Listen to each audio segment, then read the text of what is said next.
Oi, pessoal, tudo bem com vocês? Bem-vindos à nossa sexta aula de Direito Administrativo 3 durante o período de estudos remotos. Nessa aula, eu vou projetar a tela do meu computador, onde está aberta a Lei 8.112, que é o regime jurídico único dos servidores da União. Vou explicar para vocês um pouquinho sobre essa lei, lembrando os estudos acerca dos servidores públicos que vocês já estudaram em Direito Administrativo, acho que 1, ou Direito Administrativo 2. E aí nós vamos direto para o título da lei que trata do regime disciplinar dos servidores. E aí nós vamos ter um breve panorama nessa aula acerca da Lei 8.112. Então, minha cara não vai estar sempre aqui no vídeo, porque eu vou capturar a tela do computador e vou explicando através do áudio para vocês um pouco sobre essa lei, ok? Então, pessoal, essa aqui é a Lei 8.112, de 11 de dezembro de 1990. Ela é uma lei federal que dispõe sobre o regime jurídico dos servidores públicos civis da União, das autarquias e das fundações públicas federais. Vocês já ouviram falar dessa lei quando vocês estudaram a disciplina dos servidores públicos em Direito Administrativo 1 ou Direito Administrativo 2. Essa lei é o Estatuto dos Servidores da União, bem como de suas autarquias e suas fundações públicas federais. Então, ela não rege, por exemplo, os servidores do Banco do Brasil, os funcionários do Banco do Brasil, vez que o Banco do Brasil é uma sociedade de economia mista, não é nem autarquia e nem fundação pública federal. Essa lei, portanto, ela é de caráter federal, não de caráter nacional. Significa que ela não se aplica aos demais entes federados. Perdão, engasguei aqui.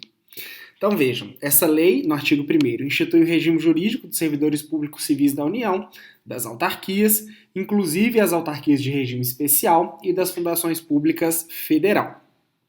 Essa lei estabelece as formas de provimento, de vacância, remoção, distribuição, substituição do servidor, enfim.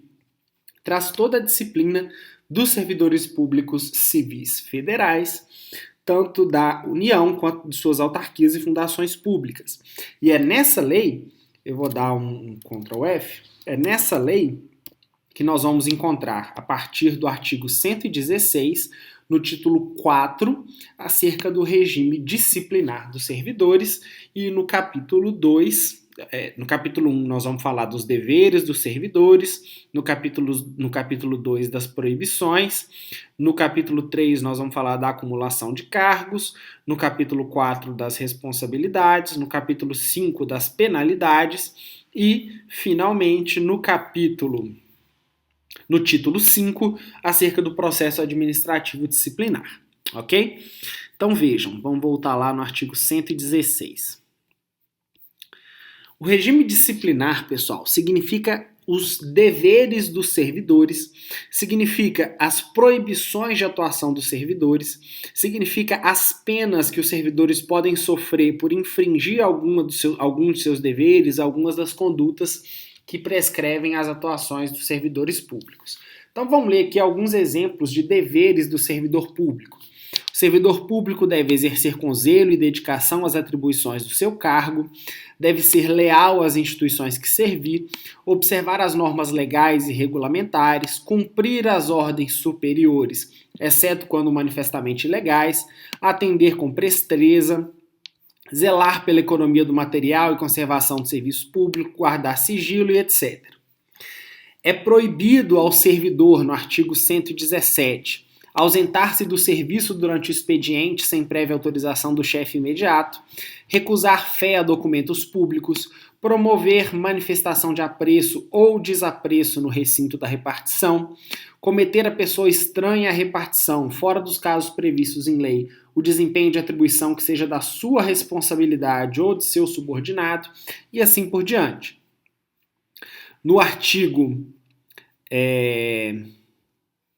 no capítulo 3º da acumulação, estão estabelecidas as possibilidades de acumulação remunerada de cargos públicos, como, por exemplo, a acumulação de 2 cargos de médico ou a acumulação de um cargo público de juiz e a possibilidade de acumulação de um cargo de magistério, enfim.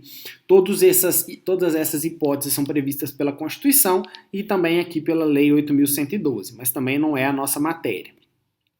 Aqui no capítulo 4 nós temos acerca das responsabilidades dos servidores públicos. Nós já vimos um pouco disso na responsabilidade civil do Estado no primeiro capítulo dessa nossa disciplina, mas também não é objeto do nosso estudo nessa aula. Já o capítulo 5 estabelece as penas, as infrações dos servidores. Então, ao final do processo administrativo disciplinar, que nós estudamos na aula 5, e vamos relembrar aqui na leitura da Lei 8.112, vão ser aplicadas algumas, ou vai ser aplicada alguma das penalidades disciplinares que constam aqui do artigo 127. Quais são essas penalidades? Advertência, suspensão, demissão, cassação de aposentadoria ou disponibilidade, destituição de cargo em comissão, destituição de função comissionada. Então vejam que as penas, elas partem de penas menos graves para penas mais graves, como por exemplo a demissão. O artigo 128 estabelece que a aplicação das penalidades são consideradas a natureza e a gravidade da infração cometida. Então, ao final do relatório, que nós estudamos na aula anterior, a comissão vai indicar qual penalidade é recomendada para aquela infração que foi apurada através do PAD. Ok? O ato de imposição da penalidade sempre vai mencionar o fundamento legal e a causa da sanção disciplinar. Então, o ato da autoridade competente que vai aplicar a penalidade ao servidor sempre vai conter a correta motivação. Acerca da advertência, o artigo 129. A advertência será aplicada por escrito nos casos de violação da proibição constante do artigo 117, incisos 1 a 8 e o inciso 19, e no caso de inobservância de dever funcional previsto em lei, regulamentação ou norma interna que não justifique imposição de penalidade mais grave. Então vejam que o artigo 129 estabelece expressamente quais são as infrações que estão contidas no artigo 117 que serão punidas simplesmente com advertência. Vamos dar uma olhada então de novo no artigo 117. Incisos 1 a 8. Quais são esses incisos? Se ausentar do expediente, retirar qualquer documento ou objeto da repartição, recusar a fé a documento público. Vamos ver o 19, que também é punido com advertência. Recusar-se a atualizar seus dados cadastrais quando solicitado. Então, todas essas penalidades do artigo 117 estão aqui elencadas no artigo 129 como aplicação de advertência e não de uma penalidade mais grave, a não ser que o caso concreto justifique essa imposição da pena mais grave. Já a pena de suspensão, está lá no artigo 130, vai ser aplicada em caso de reincidência das faltas punidas com advertência e violação das demais proibições que não tipifiquem infração sujeita à penalidade de demissão. Então, entre a advertência e a demissão, existe a suspensão. Será aplicada a suspensão caso uma das razões que motiva a advertência seja praticada novamente, ou seja violada algumas das proibições, seja cometida algumas das proibições que não são tipificadas com infração. E não seja tipificada também como demissão. Então, vai ser aplicada a suspensão caso não se aplique a advertência e caso não se aplique a demissão. Ok? Será punido com suspensão de até 15 dias o servidor que injustificadamente recusar-se a ser submetido à inspeção médica determinada pela autoridade competente. Então é mais uma possibilidade de aplicação de suspensão. Já o artigo 132 estabelece o rol de violações que vão ser punidas com demissão. O que é a demissão, pessoal? Demissão é a impossibilidade de contratar com a administração pública.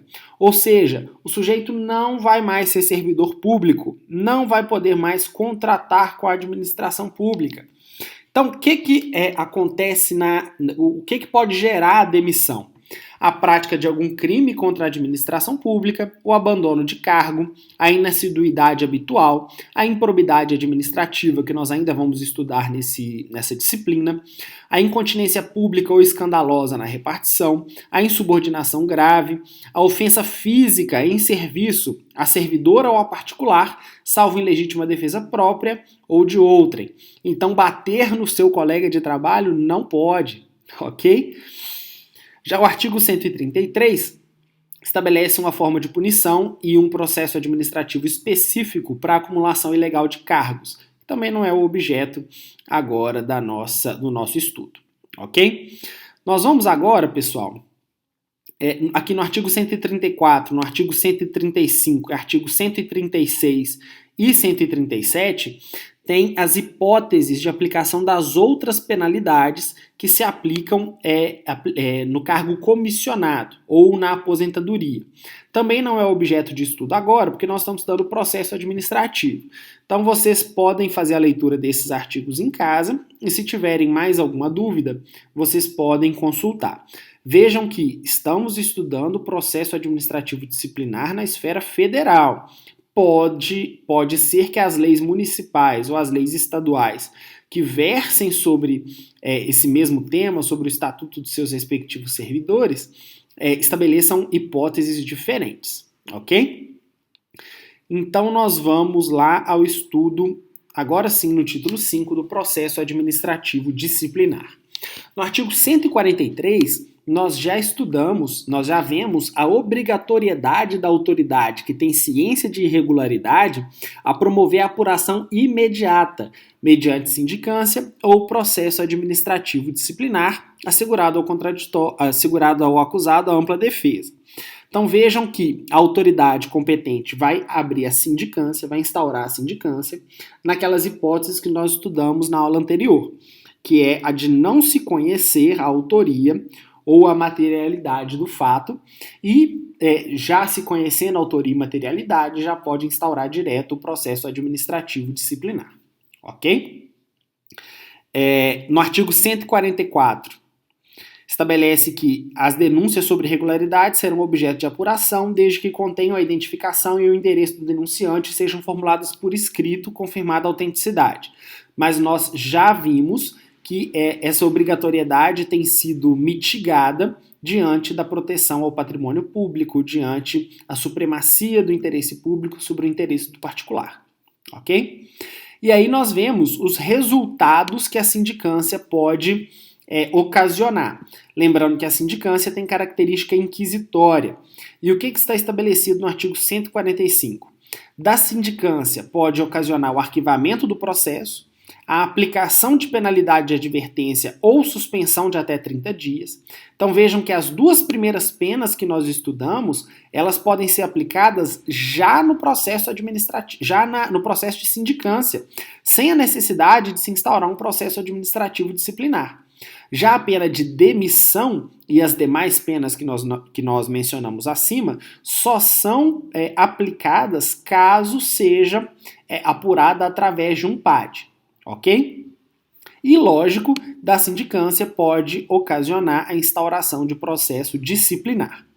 Lembram que eu ensinei para vocês a respeito da prescrição intercorrente na aula anterior? Está aqui um exemplo.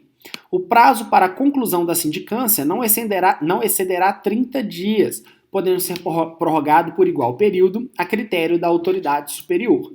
Então, passados esses 30 dias, ou já prorrogados por mais 30 dias, os 30 dias iniciais, a autoridade superior vai ver novamente correndo a prescrição, o prazo de prescrição, se o processo de sindicância não for concluído nesse prazo de 30 dias, ou se o processo administrativo disciplinar não for instaurado ao final desses 30 dias, que também são prorrogáveis. E aí está estabelecido o conceito de prescrição intercorrente que nós estudamos na aula anterior. Ok?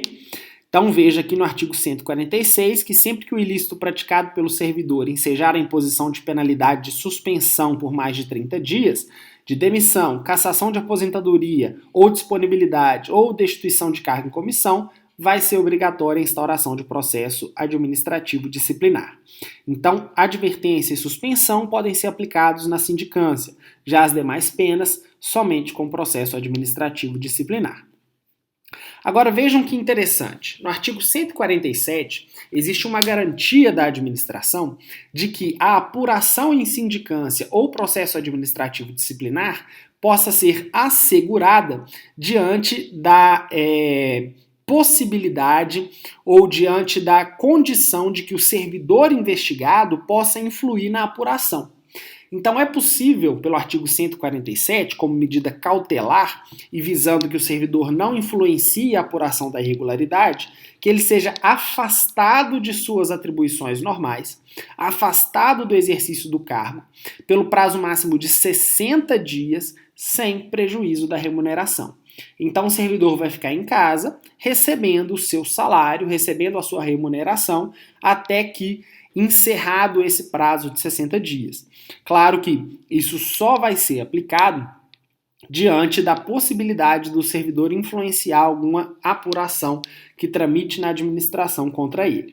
Mas esse afastamento de 60 dias pode ser prorrogado por igual prazo e, ao final, mesmo que a sindicância ou o processo administrativo não tenham terminado, ele pode voltar às suas atividades normais. Ok?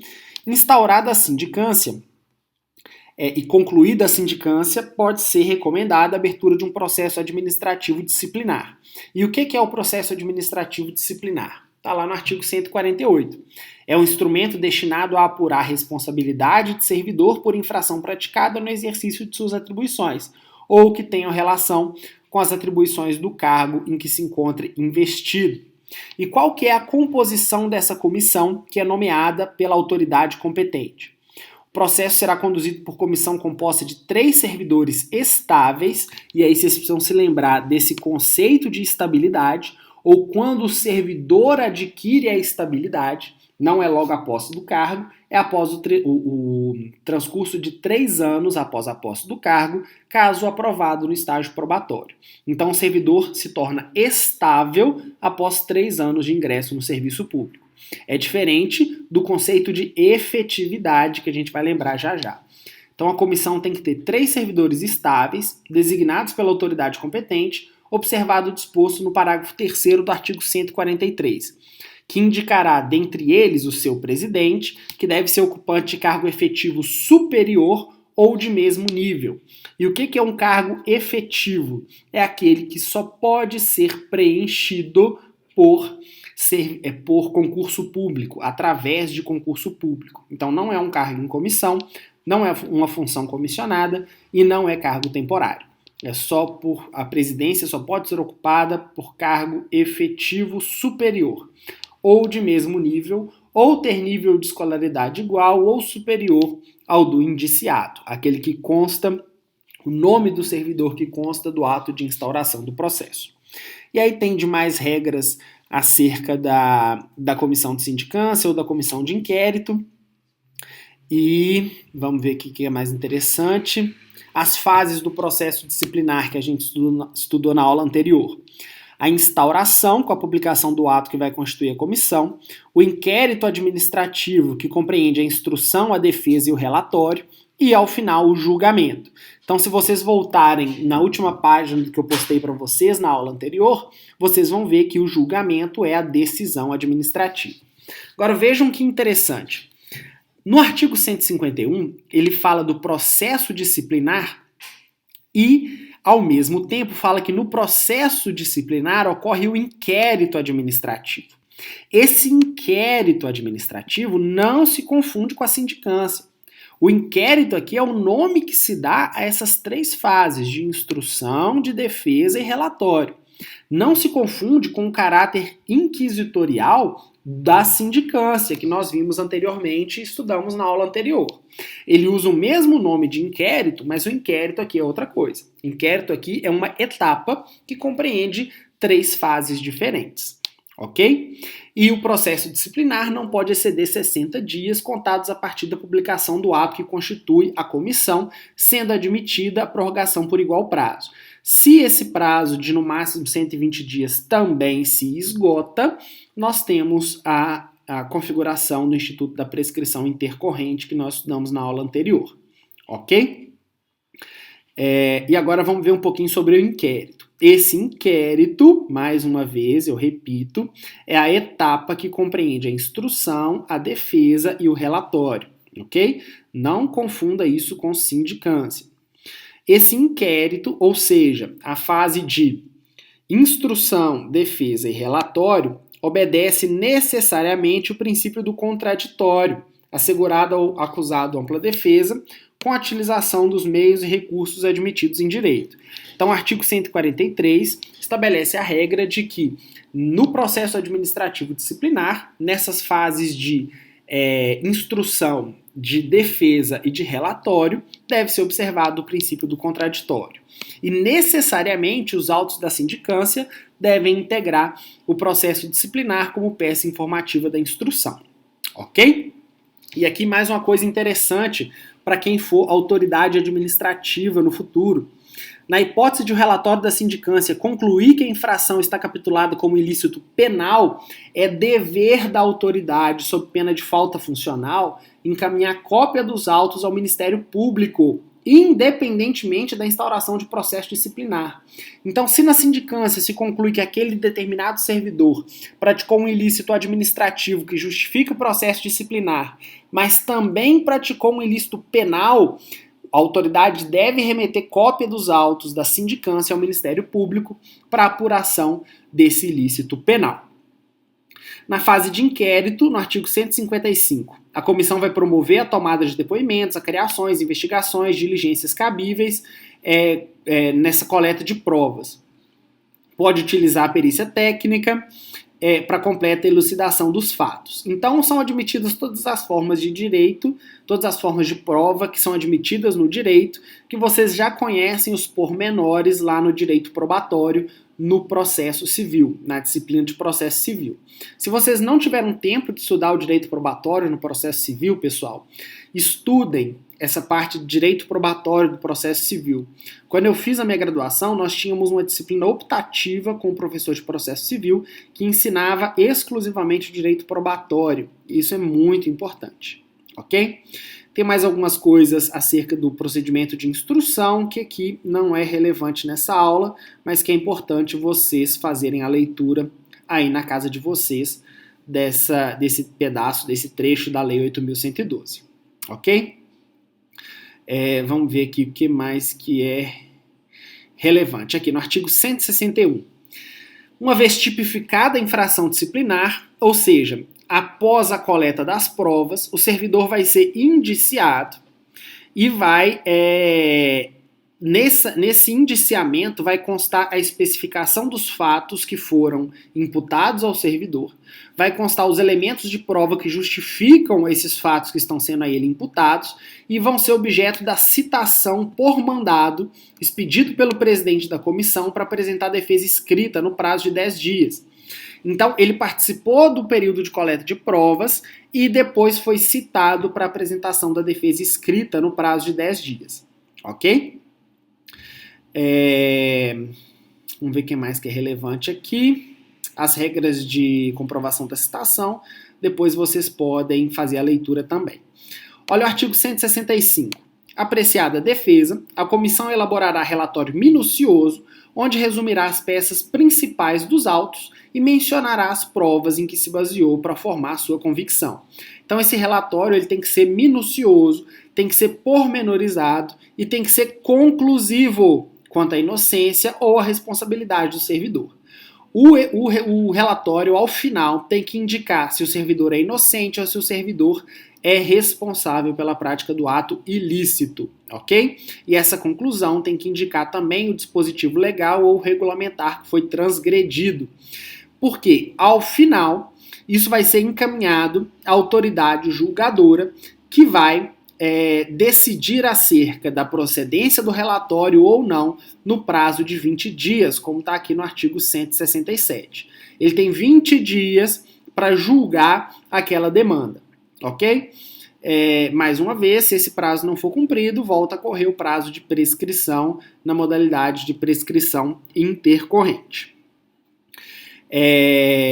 A possibilidade Aqui tem as formas de aplicação das penas, que vocês também vão fazer a leitura em casa para compreensão acerca dessa possibilidade de instauração dentro da Lei 8.112, de aplicação das penas dentro da Lei 8.112. O artigo 168 estabelece que o julgamento vai acatar o relatório da comissão ou vai contrariar o relatório da comissão, desde que motivadamente ele profira o seu ato que seja contrário ao relatório da comissão, ok? Pois bem, ao final do julgamento, pessoal, é possível, como a gente lê da seção 3, a revisão do processo. O que é a revisão do processo? É quando, a pedido ou ofício, serem apresentados novos fatos ou outras circunstâncias que são suscetíveis de justificar a inocência do punido ou a inadequação da penalidade aplicada. Se assemelha ao recurso administrativo que nós estudamos nas aulas anteriores, há cerca de 2 aulas. Então, a revisão do processo disciplinar é, na verdade, um recurso administrativo. Nesse processo revisional, o ônus da prova cabe ao requerente, então é o requerente que tem que indicar quais são os elementos de prova que o tornam inocente ou que tornam necessária a revisão da pena que foi aplicada. Sendo certo aqui no parágrafo único do artigo 182 que essa revisão do processo não pode resultar agravamento da penalidade, ok?